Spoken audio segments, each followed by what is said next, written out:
Bismillahirrahmanirrahim. Assalamualaikum warahmatullahi wabarakatuh. Saudara sekalian, kali ini kita akan membahas mengenai dampak pencemaran udara pada kualitas air hujan ya. Jadi pencemaran air hujan itu penyebabnya diantaranya adalah dari aktivitas manusia ya, penyebab utamanya. Jadi dan nantinya akhirnya manusia sendirilah yang akan merasakan dampak terburuk dari pencemaran akibat aktivitas tersebut. Nah, pencemaran udara ini merupakan salah satu hal yang menyebabkan kerusakan lingkungan juga. Jadi selain aktivitas manusia berdampak pada manusia sendiri, pencemaran udara juga menyebabkan kerusakan lingkungan. Ini penurunan kualitas udara itu disebabkan oleh masuknya unsur-unsur berbahaya ke dalam udara atau atmosfer bumi, terutama yang berbentuk gas ya. Jadi udara itu berbentuknya gas. Dan unsur berbahaya yang masuk ke dalam atmosfer berupa ini ya, 1 karbon monoksida, kemudian nitrogen dioksida, klorofluorokarbon CFC, kemudian sulfur gitu ya, sulfur dioksida, hidrokarbon, kemudian benda partikulat, timah dan karbon dioksida ya, dioksida.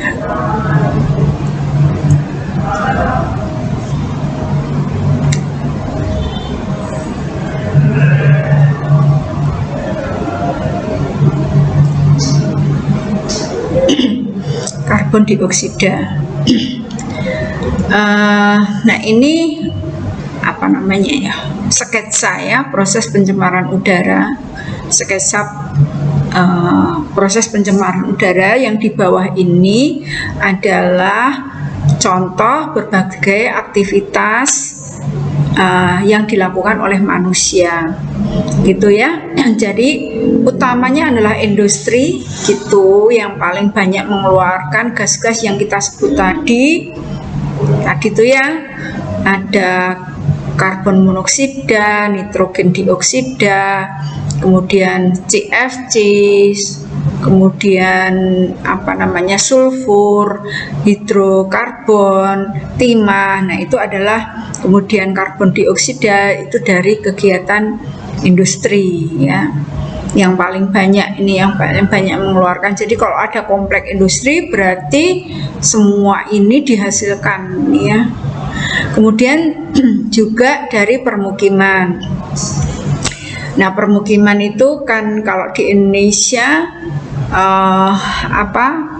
variatif ya, ada permukiman perkotaan dan perdesaan. Kalau permukiman perkotaan jelas itu berasal dari gedung-gedung yang bertingkat gitu ya, CFC atau karbon monoksida. Nah itu yang banyak. Kemudian kalau dari permukiman perdesaan itu pembakaran sampah-sampah gitu. Kemudian hutan itu misalnya kalau kita ya pada musim kemarau itu banyak hutan-hutan kita yang terbakar gitu. Jadi yang ke atas yang tergambar di awan ini adalah contoh-contoh tadi itu ya, pencemar ya, zat pencemar atau gas pencemar yang masuk ke udara. Apa ini kaitannya dengan air? Kaitannya adalah ketika awan ini kemudian membentuk awan yang mempunyai potensi hujan. Nah, gas-gas ini akan terlarut di dalam air hujan, kemudian turun ke bawah ke permukaan bumi atau ke permukaan lahan. Ini kembali lagi kepada manusia kembali. Nah, hanya saja ketika udara yang bercampur dengan tadi itu ya bahan-bahan pencemar udara itu tidak seperti aliran air, tapi dia sangat tergantung dari gerakan dari angin, gitu ya, dari angin. Nah, gerakan dari angin. Jadi kalau bisa nanti yang jauh itu yang kena, yang dekat nggak kena.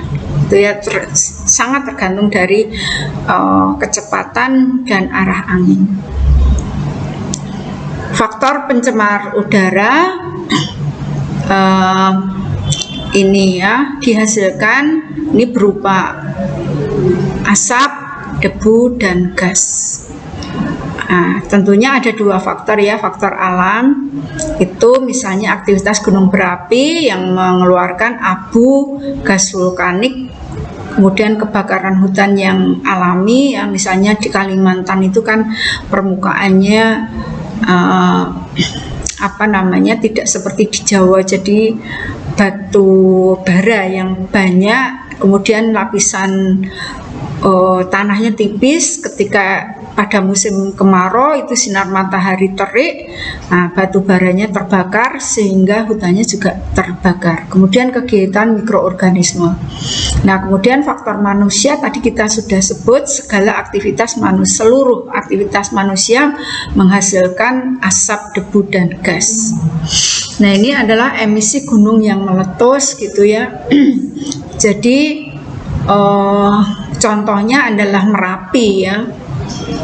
Tahun 2011 ya, tahun 2011 itu terjadi letusan yang sangat dahsyat. Nah, itu kemudian terjadi hujan. Nah, hujannya itu nempel, kemudian melarutkan gas-gas yang dihasilkan oleh hasil meletusnya gunung api tersebut, kemudian turun ke bawah itu nempel-nempel di daun-daunan, menutup, kemudian juga di permukaan lahan.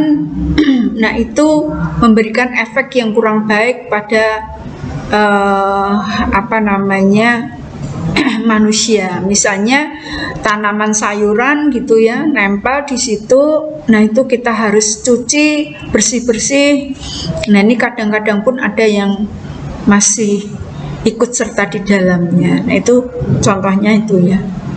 Kemudian misalnya kalau yang ada di Merapi itu ada tanaman-tanaman salak, itu juga efeknya sangat lama untuk bisa bersih kembali ya.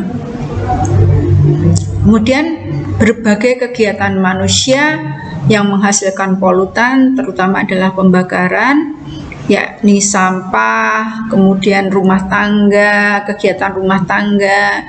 Ada juga yang sekarang walaupun sudah menggunakan gas LPG tapi sebagian masih menggunakan kayu. Kemudian kendaraan bermotor, nah ini kalau kepadatannya tinggi juga bisa menghasilkan uap yang berbahaya. Kemudian tadi sudah kita singgung tentang industri. Nah, polutan yang dihasilkan adalah berupa asap, debu, pasir halus, dan gas CO dan NO. Nah, ini terutama kendaraan bermotor itu Anda bisa melihat misalnya ada pedagang asongan itu ya kan, pasti di pinggir jalan. Nah, itu bisa ada yang dicek gitu ya darahnya. Nah, ini mengandung gas CO pada darahnya, itu mengandung banyak gas CO. Makanya mestinya itu pakai masker ya. Kemudian orang-orang yang bekerja pada TPA, tempat pembuangan sampah, itu mestinya juga begitu. Kemudian yang selanjutnya adalah proses peleburan. Misalnya peleburan baja, soda, pembuatan semen. Ini industri semua ya, keramik, aspal gitu ya. Ini dihasilkan adalah debu, uap, dan gas. Kemudian pertambangan dan penggalian, polutannya adalah debu yang paling banyak. Kemudian proses pengolahan pemanasan, makanan, daging, ini juga industri.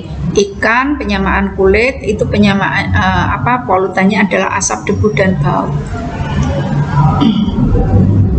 Kemudian pembuangan limbah baik industri maupun rumah tangga itu H2S yang paling banyak dan bau busuk ya. Kemudian proses kimia itu murnian minyak bumi, pengolahan mineral, dan pembuatan keris, polutannya debu, uap, dan gas. Kemudian proses pembangunan, itu debu ya, makanya ada itu ya, apa namanya,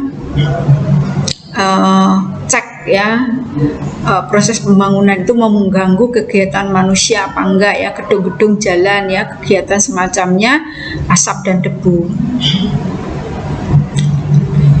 Kemudian proses percobaan atom, nah ini yang terutama adalah gas dan debu radioaktif, ini yang bahaya.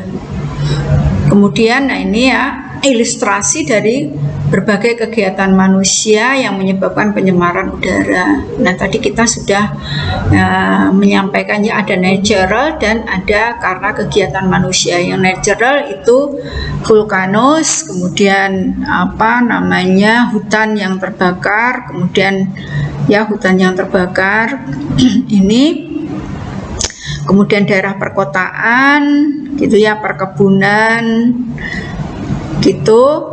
Daerah perkotaan ini banyak sekali menghasilkan polutan, emisi, kemudian apa namanya, komplek pengolah limbah ya, ini juga menghasilkan. Kemudian transportasi ya, mobile, car, truck, bus ya, motorcycle, ini banyak menghasilkan gas-gas yang nanti sebagai emisi polutan emission ya. Nah tadi kita sudah menyampaikan bahwa manusia penyebab utama pencemaran udara, walaupun tidak juga ada yang dari alam ya. Nah ini jumlah emisi karbon dioksida ini dihasilkan oleh manusia melalui pabrik, kendaraan bermotor, ini sangat potensial penyebab utama pencemaran udara. Nah yang kendaraan bermotor saja, yang ini gitu ya, ini itu menyumbangkan emisi karbon hingga 2 miliar per tahunnya. Ini pada tahun 2010. Pada sekarang kenaikannya sudah 11 tahun, hampir 11 tahun, mesti kenaikannya hampir 2 kali lipat ya. Berbagai aktivitas manusia menambahkan sedikitnya 35 miliar ton emisi karbon dioksida ke atmosfer. Itu dari transportasi. Kemudian kebakaran hutan ini juga mencemari udara, terutama yang diakibatkan oleh manusia ya. Nah ini juga terbesar, terutama pada hutan-hutan industri ya. Nah sumber pencemaran udara faktor alam ini tadi udah ya, gunung berapi ini sangat luar biasa ya. Seluruh gunung api dunia mengeluarkan 0,13 hingga 0,44 miliar ton CO2 per tahunnya gitu ya. Kalau yang non alami ini campur tangan manusia, aktivitas pada industri, penggunaan BBM, kebakaran hutan ya, itu adalah yang dari aktivitas manusia, itu totalnya ya atau kuantitasnya.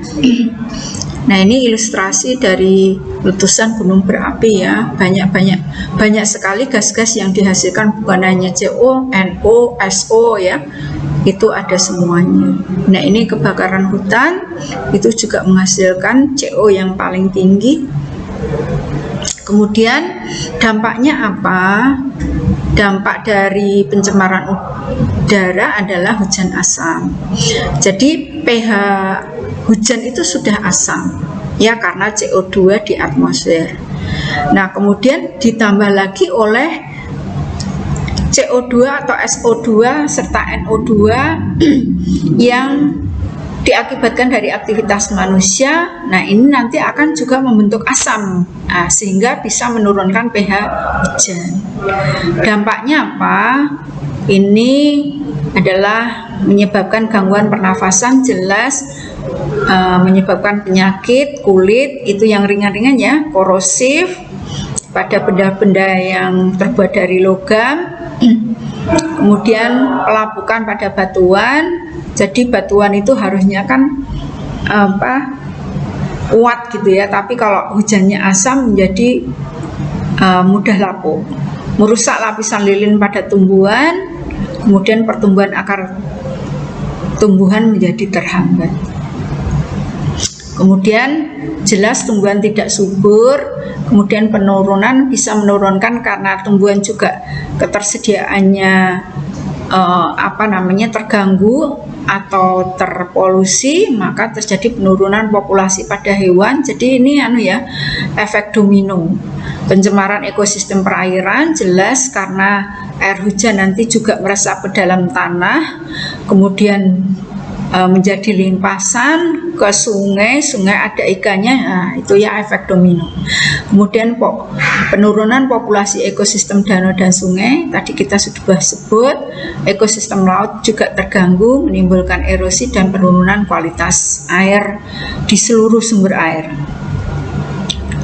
Walaupun hujan asam sebagian besar berdampak negatif, namun sifatnya mampu melarutkan mineral tertentu sehingga dapat memberikan hal yang positif. Hal ini dikarenakan tidak semua mineral yang dilarutkan berdampak negatif terhadap organisme, tapi pastinya mineral yang bermanfaat adalah mineral pelarutan itu adalah mineral-mineral yang tentunya yang bermanfaat dan bukan yang tidak bermanfaat bagi organisme. Nah, penyebab hujan asam pada dasarnya adalah dua polutan, yaitu SO2 dan NOx. SOx dan NOx. Jadi ini banyak dihasilkan dari pembakaran. Namun demikian, 50% SOx atau SO2 di atmosfer di seluruh dunia itu karena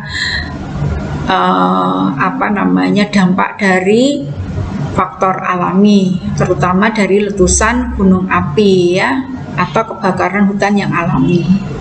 Kemudian yang 50% lainnya dari kegiatan manusia ya, peleburan logam, pembangkit listrik, kemudian minyak bumi gitu, kemudian pembakaran hutan, belerang tersebut beroksidasi dengan belerang dioksida melepas ke udara sehingga menjadi asam sulfat ya, SO4, H2SO4. Nah, ini proses hujan asam seperti ini tadi kita sudah sampaikan ya, dari transportasi. Dari transportasi gitu yang banyak. Jadi ini dari industri, dari transportasi gitu ya, dari transportasi ke udara menjadi NOx dan SOx gitu ya. Nah, bergabung dengan uap air, kemudian turun hujan, nah ini ya, menyimpan jadi aliran. Nah, ini asam, sifatnya asam. Nah, ini kalau yang meresap juga ikut tercemar. Efek rumah kaca ini disebabkan karena CFC ya, efek rumah kaca. Efek rumah kaca ini CO2 dan CFC, metana, ozon, dan NO2. Ini di lapisan troposfer terutama ya, menyerap radiasi matahari dipantulkan oleh permukaan bumi. Nah, akibatnya panas terperangkap pada lapisan troposfer ini dan menimbulkan fenomena pemanasan global. Dampaknya apa? Tentunya kalau pemanasan global, peningkatan suhu rata-rata bumi, jelas ya ini ya, kita sudah merasakan sekarang, dan sekarang juga sudah terjadi pencairan es di kutub, ada perubahan iklim regional gitu ya, dan global sekarang ini. Jadi Contoh saat ini itu bulan Juli, harusnya musim kemarau, tetapi ternyata hujannya masih tinggi dan ada beberapa wilayah di Indonesia itu bahkan terjadi banjir. Kemudian perubahan siklus flora dan fauna, ini jelas ya, karena sumber air yang siklusnya berbeda, maka siklus flora faunanya pun akan ikut terdampak. Kemudian kerusakan lapisan ozon ya berada di stratosfer. Ini sebetulnya merupakan lapisan pelindung bumi yang berfungsi memfilter radiasi ultraviolet B dari matahari. Pembentukan dan pengurahan molekul ozon terjadi secara alamiah di stratosfer. Emisi CFC ini mencapai stratosfer dan bersifat sangat stabil, sehingga menyebabkan laju pengurahan molekul ozon lebih cepat dari pembentukannya. Nah, sehingga terbentuklah lubang-lubang pada lapisan ozon. Nah, ini yang ditakuti gitu ya, karena ultravioletnya bisa langsung ke permukaan bumi, ini bisa mengganggu aktivitas seluruh makhluk hidup ya. Kalau kita manusia tuh kulitnya bisa gosong gitu ya, terbakar gitu, apalagi hewan maupun tanaman itu pasti lebih dahsyat lagi. Kemudian kualitas air hujan ya, dampaknya kualitas air hujan. Nah, ini kan kualitas air hujan itu merupakan input dari seluruh sumber air yang ada di bumi ya, bisa dikatakan sedemikian. Kalau hujan alami bersifat asam karena karbon dioksida larut ke dalam air hujan, memiliki bentuk sebagai asam lemah. Jadi jenis asam dalam hujan ini sangat bermanfaat karena membantu melarutkan mineral pada tanah yang dibutuhkan tumbuh-tumbuhan. Sebetulnya seperti itu.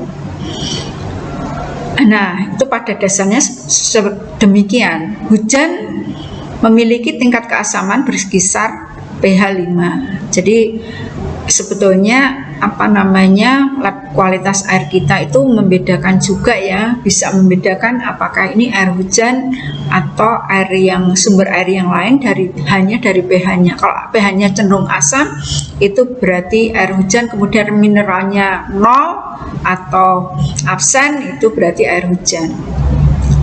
Karena air hujan tidak mendapatkan mineral ya, karena dia ada di udara.